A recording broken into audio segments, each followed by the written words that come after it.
Welcome to the Wise Take DFS podcast. I am your host, Patio Joe. You can follow me on Twitter, Patio Joe Ref. And I'm joined here tonight by my man, the OG, my man. It feels like it's baseball season again. I'm with my man, Paulie D. It's just me and you, Paulie. You can follow him at Twitter, at Paulie with the 8 Ds. How's it going, Paul? Going good, man. I got like a basketball sweat developing, but yeah, man, it's like old times. Just me and you on a pod. Only thing that could be better if we had Mr. CK on with us. Be like back in the old school, but happy to be on with you, man. I think this is cool. We probably should have been doing this since week 1. Oh, what happened? Keep going. Getting two of the better football minds together to break it down game by game, which, like we kind of like have leaned on position by position, and I think you miss on just like analyzing what possibilities are in certain games. So I'm happy to be doing this. I think it's going to help and pay off on Sunday. Yeah, I agree. For me, it's it's got to a point where me and CK, we were talking. We want to provide more content for the nation too. So we decided that we're going to do this game by game. We tried to do game by game with like 3 or 4 of us. And it was like a 3-hour podcast, and we just couldn't do it. So I figured, if we're gonna do game by game, two people, 3 at the most, but I just prefer 2 because we could just kind of go back and forth, go back each game and talk a little bit, and then move on because we kind of think the same. I think there's going to be some games where we're just going to be like maybe a defense and that's it, and we're just going to cross it off and go move on. And then I think this slate, for me right now, going into Friday, I'm gonna maybe only have I'm gonna have less lineups than I normally would have, just because I feel like it's kind of just leading me to certain places. I'm gonna make a few lineups, and that's all I'm gonna go, and I'm just gonna go with that because it seems just like there's not as many games this week because of the buys still, and with some premier players, we got obviously the Steelers out this week. This, and then we got Seattle and Atlanta out for Monday night, and then if you're playing on DK, you also have Philly and Dallas. So that's a lot of the skill players in the NFL. So thus, I feel like this week is a little bit harder to find. There's not those obvious plays at running back and receiver.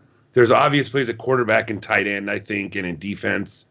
But running back and receiver, I think, is where we're going to have to try and find some good value. So, what do you think? Do you agree? But even like somewhat I agree, but like, you said there's obvious quarterbacks and tight ends. It's not like it's one. I think there's like 3, and like picking the right one's probably going to make a difference.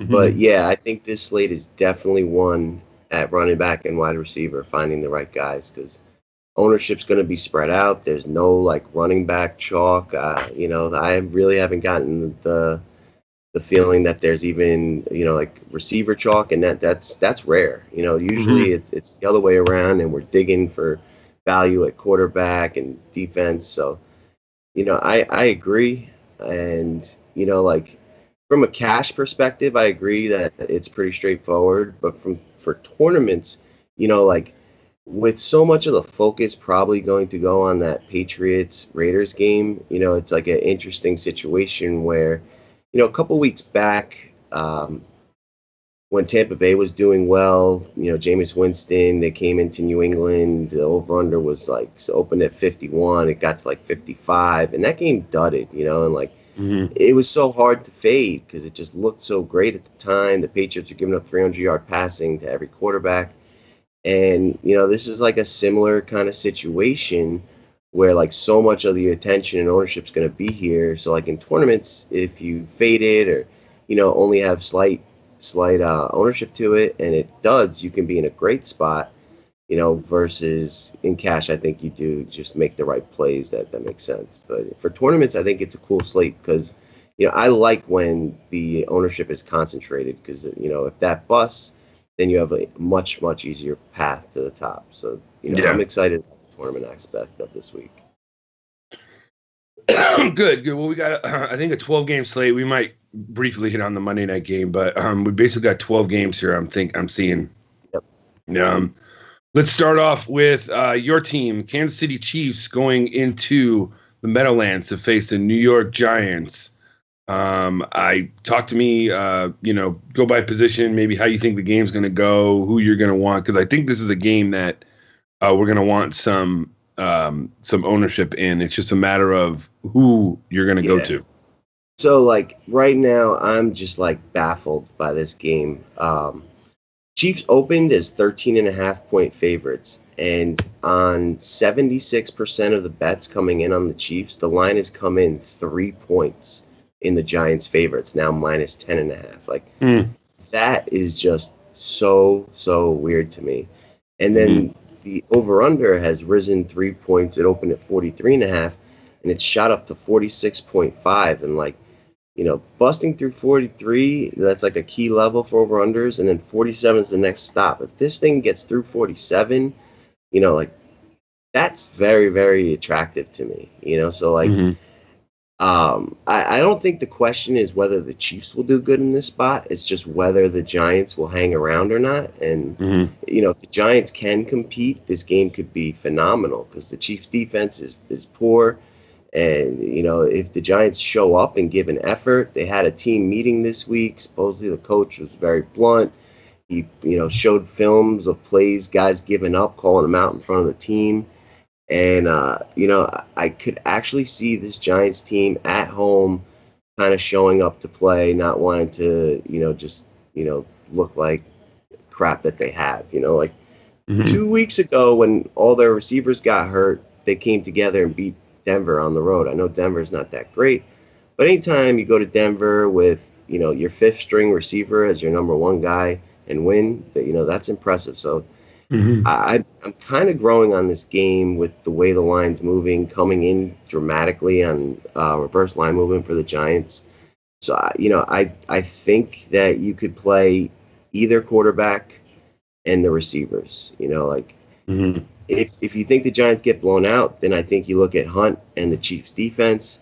But my instinct says that at home, the Giants are actually going to show up and compete.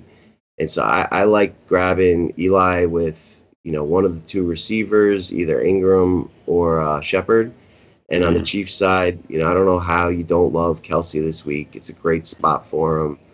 I'm a guy who loves to fade chalk, but I don't know if you can fade this spot. It's just like he's cheaper on FanDuel than Ertz and Gronk, and like he could very easily outscore both of them here, especially if it's a close game.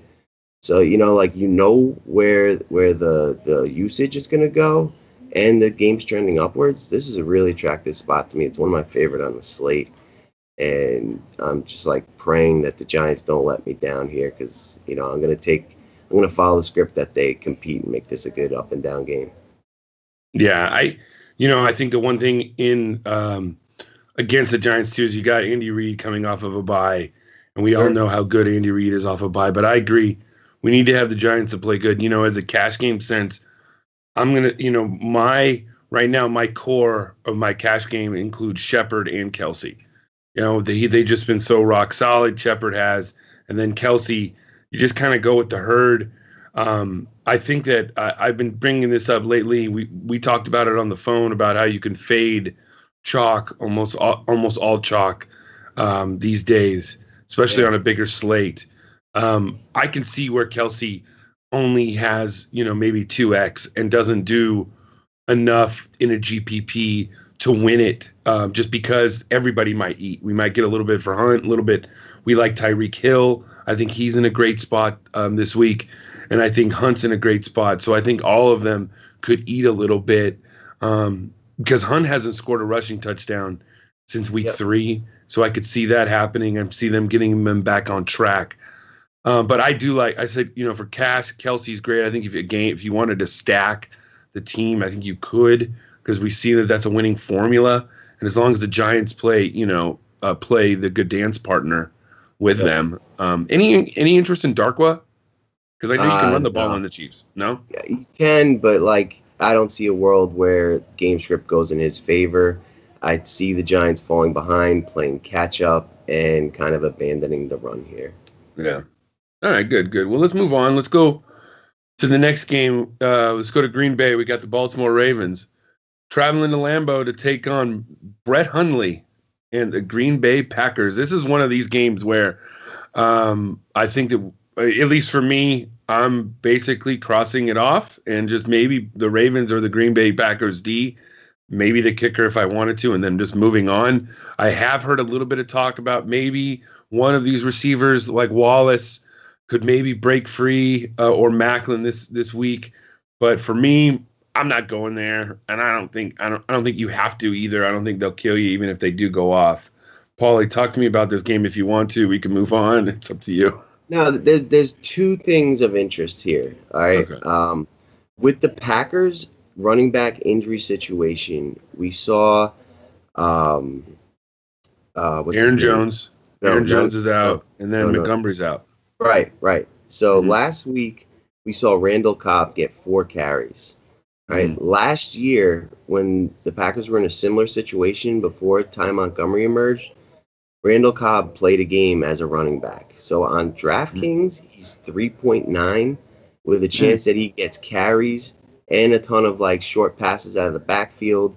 I think that's very, very interesting at 3.9 on DraftKings. And that's then, a good call. That's actually a really good call. Like a good. I haven't heard anything about that. He did get 4 carries. That's a good call. What else you got?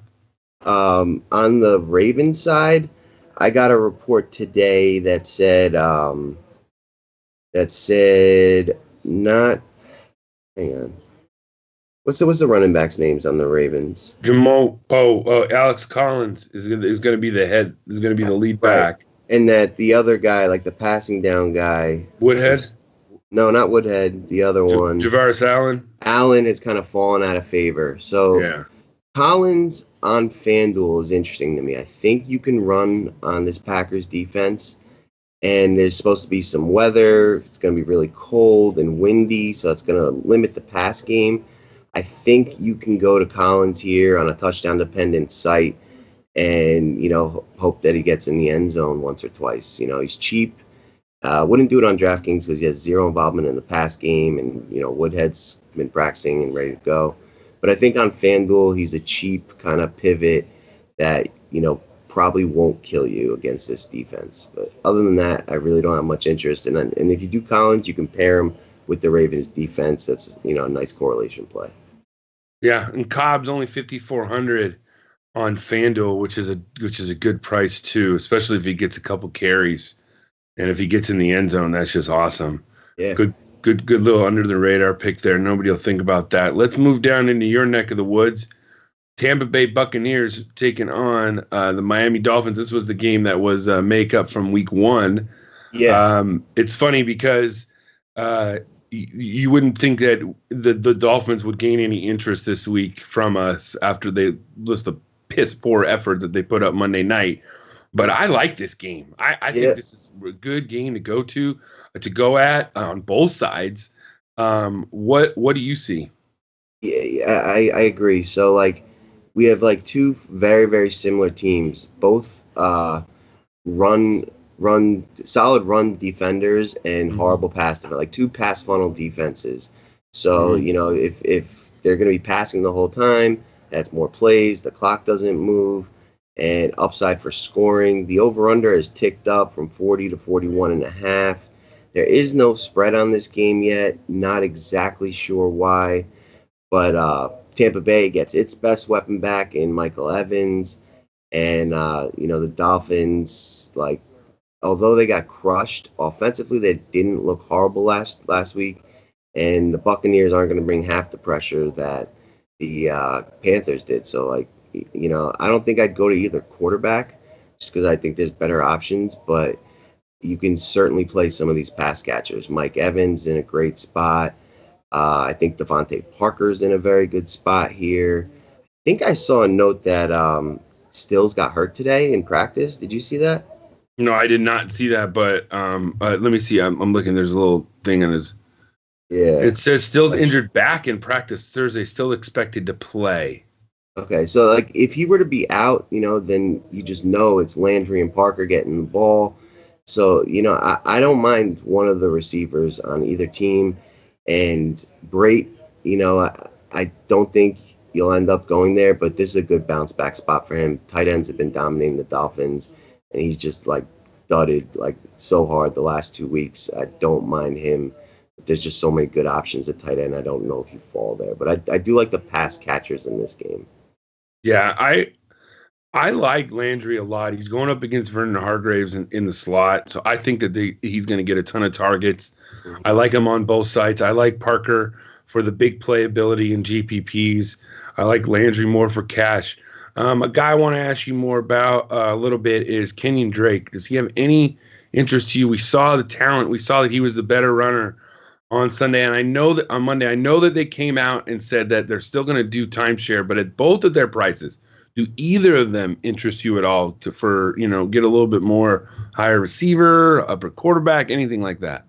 There's other cheap guys that I prefer more, but I would actually lean towards Williams because of the pass game. We just got done saying how these are pass funnel defenses, and I could see a world where the Dolphins fall behind, and if it becomes the passing game that we expect, I think Williams would benefit more. And Drake, a lot of his numbers are based on one monster play. So, I think the ownership will lean that way, and I'd rather just go the other way. Well, he's $400 less, too, Williams is. Yep. The over-under is only 41, too. That's a little low. That's what it says. Or has it gone up? 41 and a half. Yeah, open at 40, 41 and a half. That's something to keep an eye on. If it continues to increase, I think we have this game kind of pinned as what it will become. It could, it's like two bad teams. It was like, early in the year, like when the Rams played the 49ers, sometimes these games just kind of can go off because the defense is taking plays off, like the Giants and 49ers last week. Like the Giants defense gave up. We just saw the Dolphins defense give up against the Panthers and made Cam Newton look like a star. So if something like that happens here, we could see both offenses kind of take off. Yeah. Yeah, I agree. I like this game. I think it's under the radar. Let's move on. Let's go up north to Minnesota, where the surprising Los Angeles Rams taking on the Minnesota Vikings. This is a battle of they're both 7-2. It's great. I was saying the Rams schedule down the stretch. If they're going to earn home field advantage if they get it. They got to play the Vikings. They have to play the Saints and the Eagles still. And the Saints and the Eagles are both at home. But yeah. And Seattle. And Seattle, too. And go into Seattle. So they're going to earn it if they make it. So talk to me more about this. Talk to me about this game. I'm basically sort of laying off of it, but what do you see? I like it. I think these teams can score. The Rams, they might be the highest scoring team in the NFL. I haven't looked yet, but going into last week, they're the second highest behind Houston. And, the Vikings, they have a solid run defense, and then they have a solid cornerback. But the rest of their pass defense is awful. And the Rams' strength has kind of become their pass game. I think this could be a great Sammy Watkins spot on the Rams side. And, I think Woods is going to get locked down by Xavier Rhodes. Xavier Rhodes, yeah. So Woods usually lines up on the left. That's where Rhodes usually plays. You can make an argument that Woods is number one. So I think Rhodes could lock down Woods, and this open up a great opportunity for Watkins. Watkins, yeah, thank you. Yeah. And then I think people are going to look over at the running back on the Rams, Gurley. I don't know why all these names just slipped my mind, and think he's a little too high priced against good defense. I don't know if I'd go there on FanDuel, but I expect this game to have some scoring, and he's, the lead scorer on this team. Maybe he does it in the pass game. Maybe he doesn't get all the yards, but he gets a couple goal line carries for touchdowns. If there's a bunch of points scored in this game, I think Gurley would be involved. I'd rather grab it on DraftKings and maximize the points where he could get in the pass game, which I think they're going to lean on him. If you take away Woods, then it's Watkins, Cup, and then Gurley. So I don't mind him on DraftKings. Then on the Minnesota side, I love Stephon Diggs. Last week he had Josh Norman on him. I know he didn't follow him, but he lined up against him a bunch of the game. And, Stephon Diggs is one of the more talented receivers in the league. I don't see anyone on the Rams that's going to give him much trouble. And, if the Rams are leading, then they're going to have to pass more. So I like this spot for Stephon Diggs. Thielen's actually more expensive than him and probably going to be more popular after his big game last week. So I'll lean on Diggs. And then Jerick McKinnon, again, if this game kind of shoots out, I think he'll get involved significantly in the pass game. We've seen him have some home run hitting type capability. So I don't mind him on DraftKings as well, where, he can catch 8 passes for 60 yards and make value, and then you add a touchdown and you're doing really good. So I think this is a decent spot for the offenses. I don't think I'd go to either quarterback, but again, I'd like the pass catchers. I don't mind the 2 running backs on DraftKings. And if you are fading this game with the offensive players, I think you grab one of these kickers then and have a little bit of experience in the game. Yeah. I don't really have much of a read on it. I see it as it could. I like the way you're thinking. I picked up Keenum maybe as a flyer in seasonal. I just don't know how much. I know that they can score, but this is a big game. I think the Vikings are going to come and they're going to try and shut down Gurley, and they're going to say, Rhodes, you cover Woods. So that means guys like Cooper Kupp and Watkins make some decent plays. I wouldn't go to any of them in cash, but I would definitely in tournaments.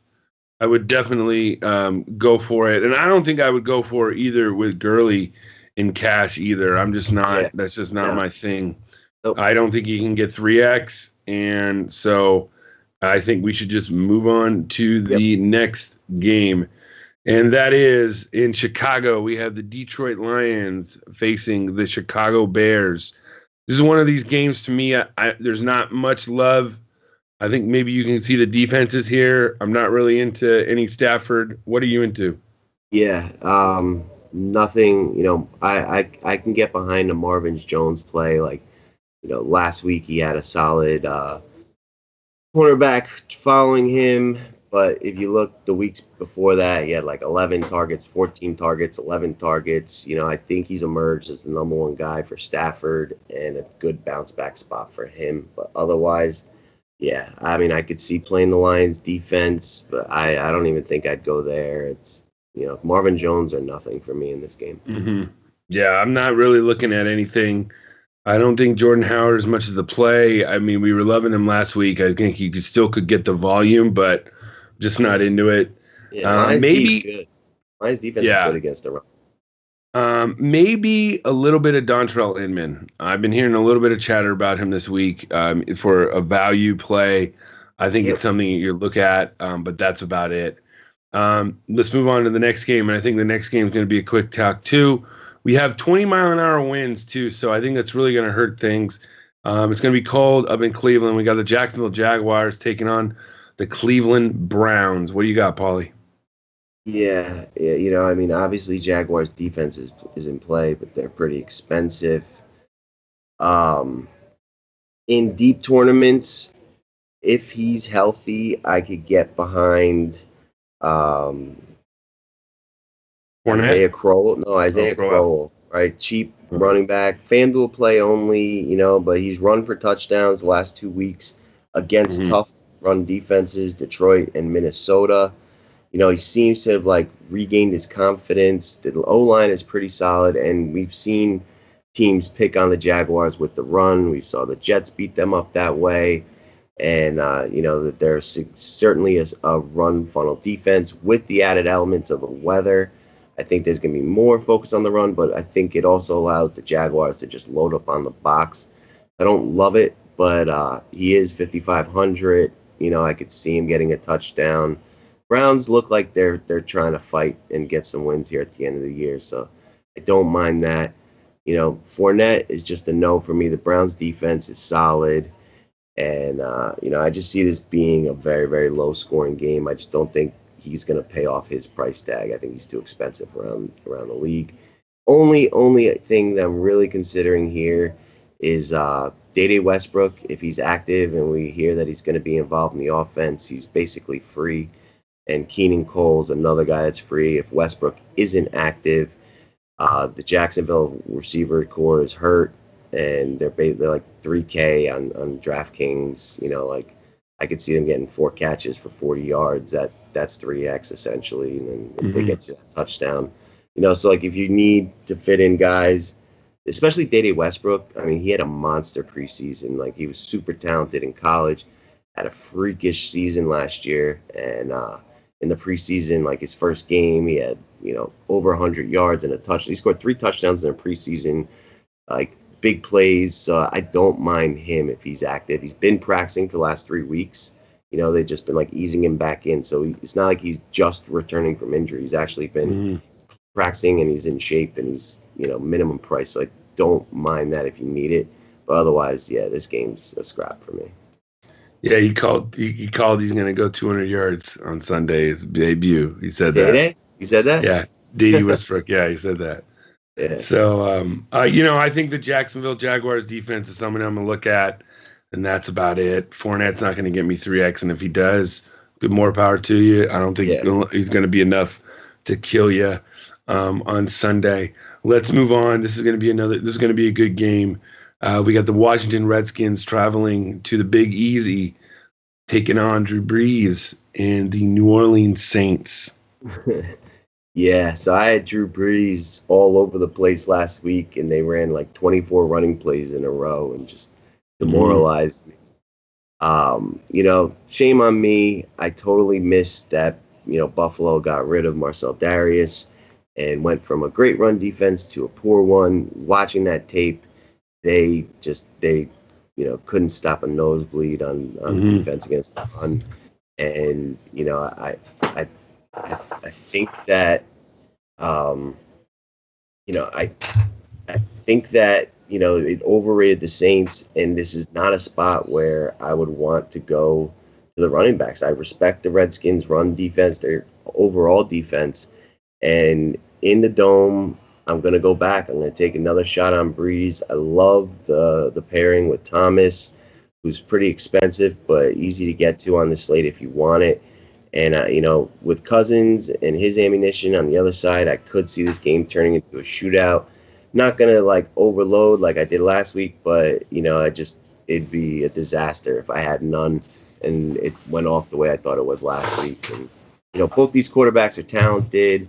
Most of these defenses are pretty talented. The Redskins don't have much of a run game, so I see them going in the air. So I see, the clock not moving as much. It's a big over-under. I think I'm going to go after the pass game again here. I don't mind triple stacking the Saints, Brees, Kamara, or Ingram, and Thomas. And on the Redskins side, we'll see what the tight end situation is. If it's Vern, I'm fine with him at a discount. Or Reed, if he's active and healthy, I don't mind taking a shot on him. I think he'll be very low owned with all the other talent. And then I like Chris Thompson a lot, especially on DraftKings from the Redskins side. Pat Robb is hurt. There's only 2 running backs. And, the Saints, they have the lockdown corner now, too, that I think will take away one of the passing options on the Redskins, one of the wide guys. Yeah, probably Doxson. So I like Thompson, and I like the slot receiver for the Redskins. Jamison Crowder. Yeah. And I like them a lot. Crowder and Thompson are big spots for me on this slate. Yeah, Crowder's definitely gaining a lot of momentum. I'm hearing a lot of talk about him, especially in the cash game sense. They love the option that they're going to bring. They're going to have a lot of short passes.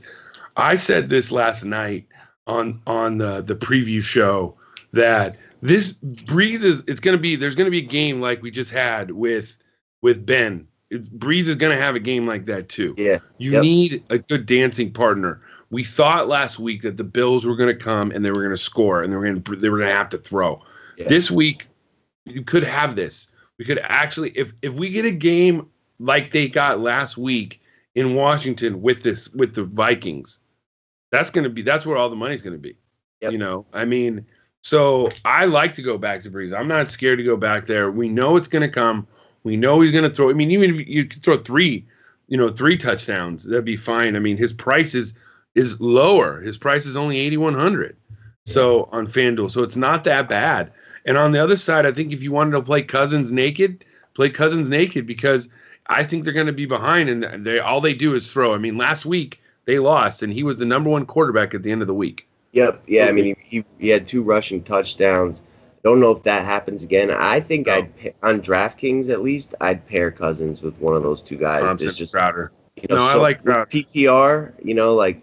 It's just they're so cheap. If they make value, and then if they get a touchdown or 2 combination, it just makes the stack really go off. So I think I'd pair Cousins versus going naked on DraftKings.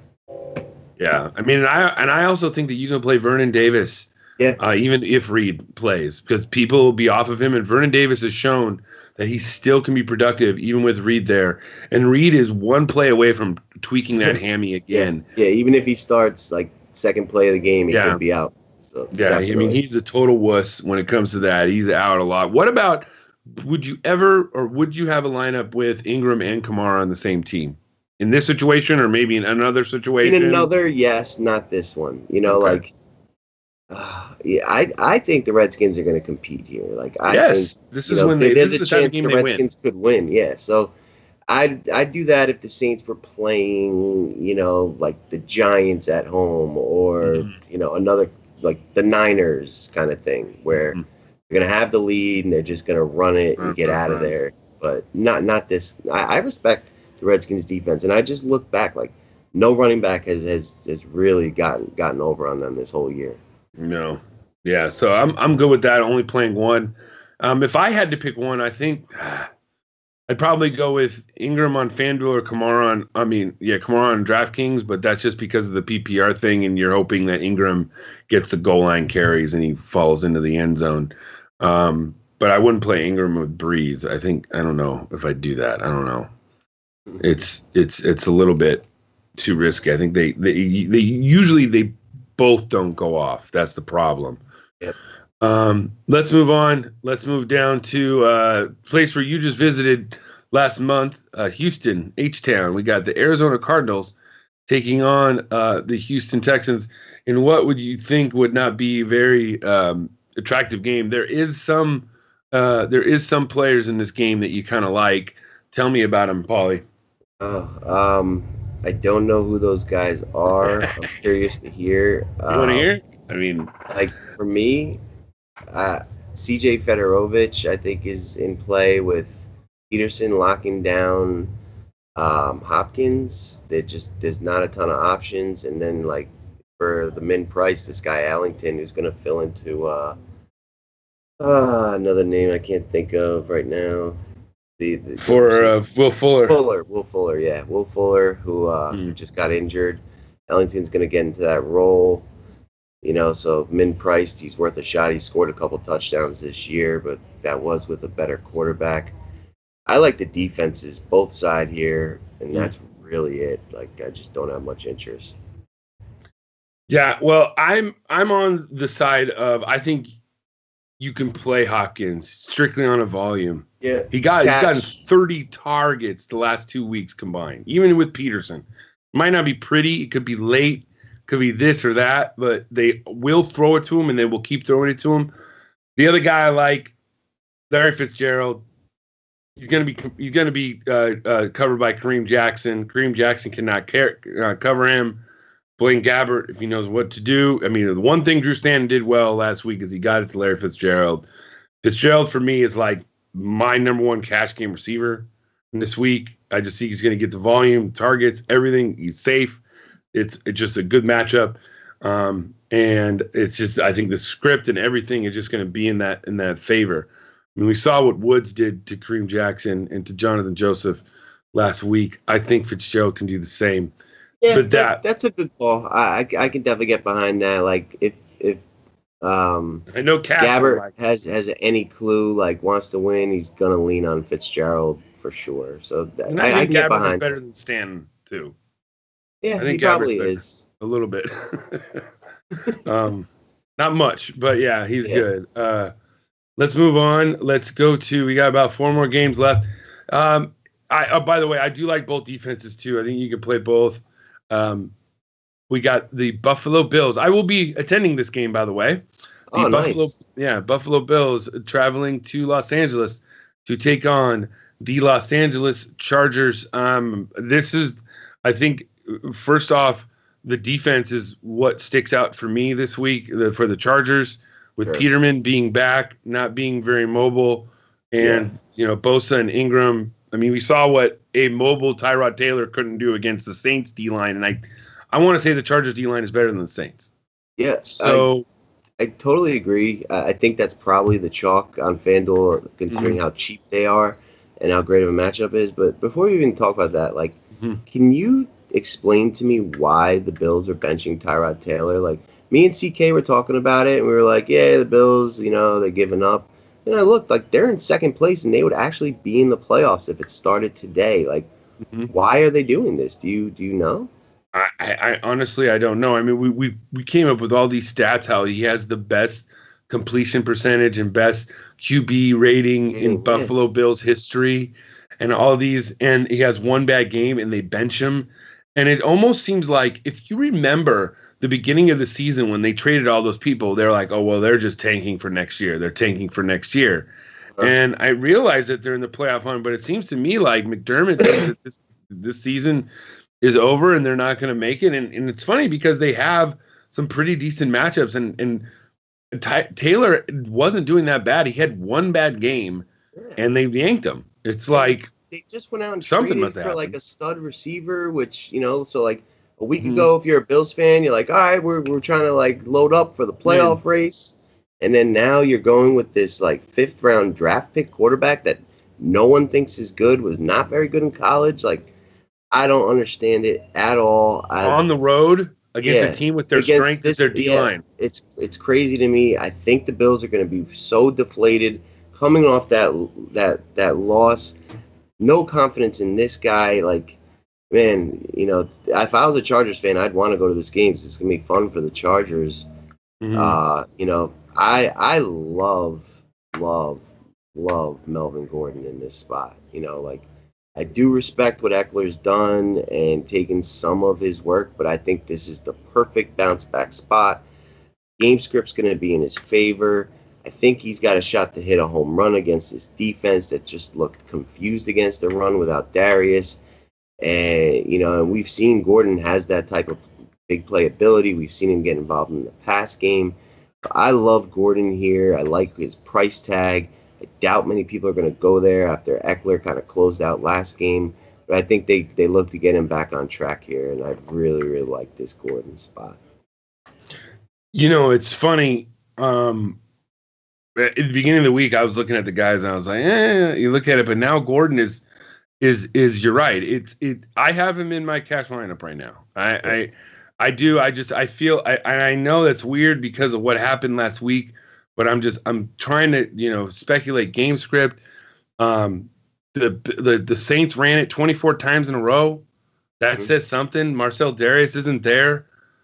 Phillip Rivers has a concussion, and he's going to be playing. But, I mean, I think that they're still going to want to get on track. Gordon can still catch it and run it. And I just think that they're going to want to have a game where they're blitzing and they might have short fields. And I just think that this is a very winnable game, and Gordon is going to be a focal point of the offense. There's nobody else I really, really like. I think you could – Keenan Allen obviously has got to be a choice because Michael Thomas went off last week and nobody really saw because he didn't get in the end zone. Yeah. So he might be a decent option too. I agree. It's just like, game script goes against it. I just don't see the Bills hanging in there. But sure, like if he gets it early, I actually think you can take a shot on Mike Williams, them coming off the bye. I wouldn't be surprised if they have some plays scripted for him, and at his cheap price, Rook. It's definitely like a large GPP flyer. Maybe a late fourth quarter touchdown. Yeah, or he goes off like two big plays kind of thing. Like I think it's possible it would be like a tournament winning type play because nobody's gonna go there. And I mean, he was a first round pick for a reason. Like this guy's talented, and he was hurt, so he missed a lot of the preseason and stuff. But he's been there, been practicing, coming off a bye. Like this is a good spot for it. I think I'm gonna have like one share on like a Millie Maker kind of team because it's got tournament winning kind of upside. And like you said, Thomas just abused that secondary. Like there's just nothing. I'm surprised this line is even 4.5. Like I expect it to grow by the end of the week. Yeah, the thing is that the Chargers never seem to beat anybody. I know. What about McCoy? Any interest in McCoy? No. Yeah. So, like, I've heard both sides of the argument that he's going to get more usage with Peterman and it'll benefit him. But I actually side with the other side that Tyrod Taylor was, a weapon that defenses had to game plan for, and it gave McCoy more opportunity for, to find openings. And, I just think this whole team's going to be deflated. When teams give up, it gets ugly. So definitely no McCoy for me. I respect the Chargers defense, and I think, a correlation play is Chargers D with Melvin Gordon. Yeah, I'm trying to find something. There was a okay, here's it. Okay, LaShawn McCoy with Tyrod Taylor, 33 games, 4.67 yards per carry. Without Tyrod Taylor, 3 games, 4.2 yards per carry. Let's correlate him with a little bit more of a sample size. Michael Vick, 41 games. He had 5.02 yards per carry. Without Vick, 4.38 yards per carry. So we're talking about a half yard per carry less. Okay, without the good quarterback. So that's a big thing, and he's much better at home than on the road too. If you look at his splits, like I won't have any McCoy. Yeah, and we're not even talking about a replacement. We're talking about a rookie quarterback making his first start on the road. You think they'd start him at home or something. They're starting him on the road. I mean, I guess it is. Maybe it might be a home game. There might be a lot of people from Buffalo there. They do travel well. They do well, and they probably have a ton of people here that will be coming. I'm actually bringing a Bills fan, a friend of mine. So, anyways, yeah, that should be a good game. I think it's a good game to go to play. I think there's some good options, especially on the defense and on the Chargers side. Any interest in Rivers if he plays? I just don't see the huge upside. Nah, absolutely not. Game script is going to be run. He hasn't had more than like 15 or 16 FanDuel points all year. So, yeah. And the Bills are going to be running a ton too. Like the clock's going to be running the whole time. I definitely wouldn't go there. All right, let's move on to Denver, and we have the Cincinnati Bengals taking on the Denver Broncos. These are two teams that are going in the same directions, and it's the wrong ones. What do you got? This game, to me, you can cross off. I don't want anything. Like, I can't even think of a play that I would even recommend. I got one for you. Tyler Kroft, FanDuel on DraftKings 2,900. He was terrible last week, but we saw the New England tight ends just tear up Denver last week. AJ Green is going to be locked down with those corners. LaFell the other ways. Mixon, I don't see Mixon running. I don't know how they're going to move the ball besides maybe going to Kroft or Joe Bernard, short passes or something. Yeah, that's a play. You wanted one. There you go. And, at that price tag, fine. Like 3 catches for 30 and you're almost there. So, sure, you could. But other than that, I won't have anything here. Yeah. Yeah, I know. It's not a game really to go to, and not even the defenses. I guess I could see the Denver defense bouncing back in a way just because they were embarrassed. They're at home. Andy Dalton is Andy Dalton. I don't know. What do you think? Is Denver D maybe? The Bengals O-line's been doing terribly. So I could see the Denver D-line teeing off, causing fumbles, picks. That's fine. I guess that's in play. The GPP, I think it is. I think it's a defense that you might not. that could get a pick six and, could, and sure. people aren't going to go to. So let's move on to the next game. Are they cheap, that defense? Let's see. No, they're not. I know they're probably, no, they're not. On FanDuel, they're the third highest defense. Wow. They're 4,800. So that kind of kills it for me. How do you pay 600 more for them over the Chargers at 43? Yeah. The Texans at 46. The Cardinals at 46. The Ravens. Yeah, I don't think I'd go there. But that, like you said, for GPPs, they're priced up there because it's probably a decent play. So I don't think I'd totally cross that out, actually. Yeah. All right, let's go. These last two games are probably the two games that we're going to talk about the most. New England traveling to Oakland to take on the Raiders. I heard that the Patriots stayed in Denver this entire week. Yeah, not traveling to Oakland. It's a good. Why go back to New England if you're just going to go back on the West Coast again? It's just time change and everything. Stay out here. The weather's better. The women's better. The weed's better. Everything's better.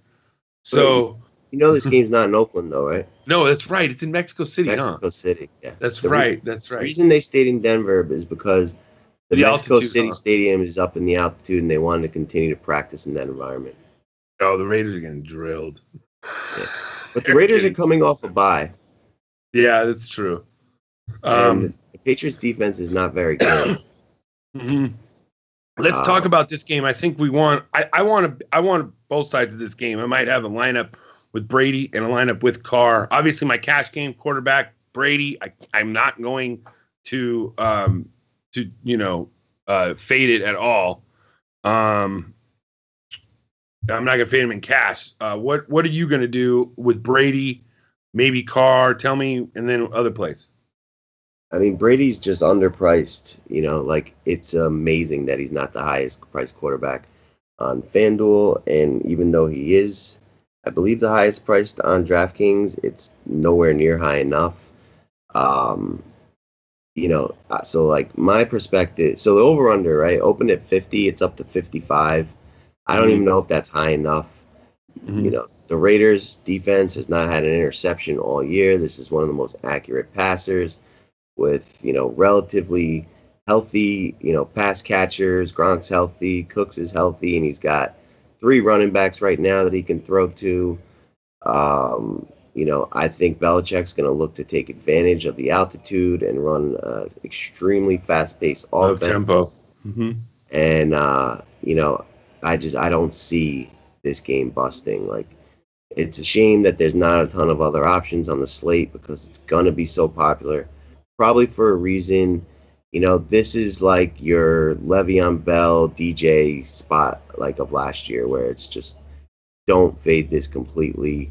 I think that you can get exposure to certain guys through other players. You don't need to go Brady if you want to pay down a quarterback and go get Gronk and Cooks, and you can get your Brady exposure there. Or, if you think the game stays close, you can just grab Carr and save yourself a few bucks, although I don't think the gap is wide enough to where you just won't find the money to get Brady.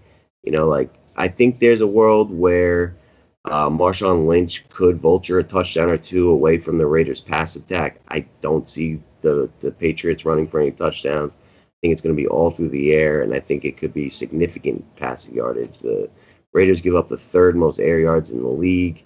And, a guy like Cooks, I think, is in a great spot. Gronk's obviously in a great spot. The Raiders terrible against the tight end. And luckily tight end is loaded this week. So, when you go to Gronk, it's not going to be massive ownership, but you're not going to be alone by any means. But it's not like he's going to be 50% owned because you got Kelsey, you got Ertz. There's other options. But, I like those two guys. On DraftKings, Burkhead,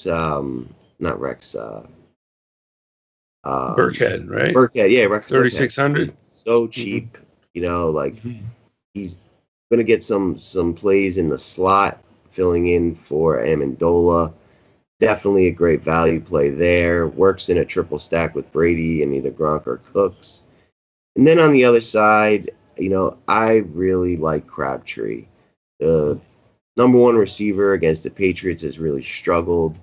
I know you can make an argument that Crabtree is the number 1, but I think they're going to look to shut down the number one athlete, which is Cooper. So I'm going to lean on Crabtree, and I don't mind grabbing Cook, the tight end, as well on the other side. Mm-hmm. Going to have exposure to this game, but I don't think I'm going to go with full game stacks. I think I'm just going to have little pieces to complement the rest of my team to kind of differentiate. I think most of the world's going to load up here, so I'm just going to pick and choose my favorite spots and probably do some combinations where I try and get most of the pass game, or have like a hedge team where I actually play Marshawn Lynch without anything else and, hope that he vultures some plays. But the Patriots defense is terrible. The Raiders are coming off by this game. Raiders need this game too. Yeah, this game spells shootout. And I think Carr's like a legitimately great quarterback in this league, and I don't see him getting shut down here. So, I think you got to have pieces of this game. Okay, so if you're playing Brady, are you playing Brady naked? No. Who are you pairing him with? Cooks or Gronk. Or both, or just one? You could do both, but I think if you're gonna do both, don't do Brady. Don't do Brady. I mean, yeah, you probably don't need Brady if you do both. Okay. And if or if you choose one, I'd probably grab one of the two pass catching backs, not Deion Lewis. I'd either go Rex or what's the other guy? Super Bowl. James White. James White. What about would you go Brady, Cooks, Crabtree? Yeah, sure. Yeah, that's good. Yep. It's not a full game stack. That's just one little correlation play. So don't make it seem like it's a full game stack there, guys. Yeah, I think I like what you're saying there about this game. I like this game. It's going to be where everybody's going to be going. So I like Jared Cook. I like Cooper too to have a good day, and I think it's basically because the guy I'm playing in seasonal, I just feel like they're gonna kill me with him because I'm playing him in seasonal. So, have you ever done that? I take the guy I'm playing and I make a team from the guy I'm playing. So if that blows up, maybe I win. I have done that when it's meaningful and I just knew the guy was gonna kill me. So who knows? I'd rather exposure on FanDuel. And end up rooting against my season long, But I'm getting my ass kicked. Last week, I wish I would have had a team. The guy I played last week in my seasonal team had Murray, Thielen, and Woods. If I had built that, you were gold. Wow. I had Murray, and really, I had a bunch of Murray actually. I got lucky, but Woods I did not see coming, man. That just totally caught me by surprise. And Thielen I liked. I just did not think it was that. I just thought there was better plays out there. And, the whole industry missed that game. So, we were talking about the Lions and Chicago game or the Bucks and Jets, right? Yeah. No. Or was that 2 weeks ago? No. Or, on this slate, it was just another, the Bills, Chargers, or those games, they're not going to turn into shootouts. You know what I mean? But shame on me again. I for a minute thought about Cousins last week, and I'm a little bit of a Cousins mark. I believe in him, and at home too. We just missed it. But literally, the whole industry just overlooked that game. And when you think about it, there's talented receivers on Minnesota. The Redskins have a tough run defense. The Redskins have a ton of passing options outside of Rhodes. The rest of their secondary is terrible. It made sense, So, that was hopefully by doing this game by game thing, we won't miss anything. Yeah, exactly. You know what I mean? Maybe we did that. I agree. Maybe if we had done this last week. Let's move on to the last game, and then we'll get on out of here. Obviously, it's the biggest game of the week. Everybody loves them. Dallas is on prime time. It seems like every single week. I either hear Al Michaels or I hear Joe Buck every single goddamn week in the Cowboys. But we got Philadelphia Eagles traveling to Dallas to take on Dak Prescott and the Dallas Cowboys. Yeah. Got news that Tyron Smith, the left tackle for the Cowboys, already inactive, And last week when he missed, a backup defensive end got like 6 sacks. So without him, I have zero confidence in the Cowboys. Eagles defense, Jay Ajayi, don't mind Zach Ertz, and that's it. I think the Cowboys get destroyed here at home without that offensive lineman and without Zeke. Yeah. And you don't think Wentz has the upside, the ceiling? No, I don't. No. Okay. So, like, the Cowboys, they actually, like, funnel to the middle of the field. They don't get beat by wide receiver ones all that much. So, like, you know, like, it would have to be death by 1,000 cuts. And I just think the Eagles are going to be winning. I think they're far superior. So I think Jay Ajayi is actually the play here. I agree. Paired up with the defense. I don't think a lot of people are going to go there either. You know, it's only on FanDuel, so it's not as talked about. And, you know, it's only a second game, but they're coming off a bye, right? Eagles didn't play anybody last week. Yeah, they said that they want to feature him more. They also, Sean Lee is already out too. Yeah, Sean Lee. We saw what Tevin Coleman did after he was out, and we saw what teams do when Sean Lee is out. So to me, I feel like Jay Ajayi is the play. However, he's a GPP play only because it could be a LeGarrette Blount, it could be Smallwood, it could be what's the other guy, Clement. Yep. You know, so and I think it's more of a FanDuel only play. I don't know how much Ajayi's well, they be won't have it in the past. They won't have it right. It is a FanDuel only play. Yeah. Yep. Yeah, I agree, though. It is. Ajayi's the play, especially. I also definitely the kicker, Jake Elliott. I love him, actually. I think that's like the lock because even if it's like, run game, they might get stopped a couple times, kick a couple field goals. Kick a couple field goals, sure. And he's got a great leg. Mm-hmm. In the dome at Dallas. Yeah, definitely. I can't see. I think that's the way to go right now. That's who I have in there. So, anyways, though, man, that was fun, Paulie. I mean, we got through it in I think less than an hour. So, it was good, and I think we touched all of our bases, and I think it's given some people a little bit of wet their lips a little bit, and be sure to come back on Saturday. You gonna be with us this week on Saturday? Yes, perfect. So Saturday, I do like that we agreed on a lot of plays that I didn't think you were going to, like Ajayi and some of the receivers. Definitely keep your ears open for that Randall Cobb play. That at 39, that's another tournament winning thing if he's going to get the carries and receptions, and there's bad weather. Especially if Montgomery's out too. Yeah, if if Montgomery's out, we go there. Yeah, I mean the only game I think we really didn't really talk much about, or that we didn't really not agree upon. I just didn't really see it was the Rams Minnesota, but that's going to be a good game as it is. So, and I like how you're on the Chargers running back with me. You said you're AM in your lineup. He's one of my favorite guys. So I'm on board, and I think this Giants Chiefs game is rapidly growing on me. Where beginning of the week, I was like the Giants have thrown it in, and there's just not going to be a good game script. Maybe Hunt, but now with that reverse line movement, that's significant. With the over/under moving up that way, it doesn't get over 46.5 unless the Giants do some scoring too. So that's a game that I don't know how popular it'll be or not, but one that I'm growing a lot of interest in as well. Yeah, I like it. So, anyways, guys, that's going to do it for us. We thank you for joining us here on the first game by game. Me and Paulie are going to be doing here. We're going to get it to you either Wednesday, Thursday, or Friday, either coming of the week. So, and be sure to join us at 2 p.m. Eastern time on Saturday if you are a Wise Take Premium member to see all of our premium picks going into the next day's slate. So for Paulie D, I am Patio Joe, and we are out. Peace.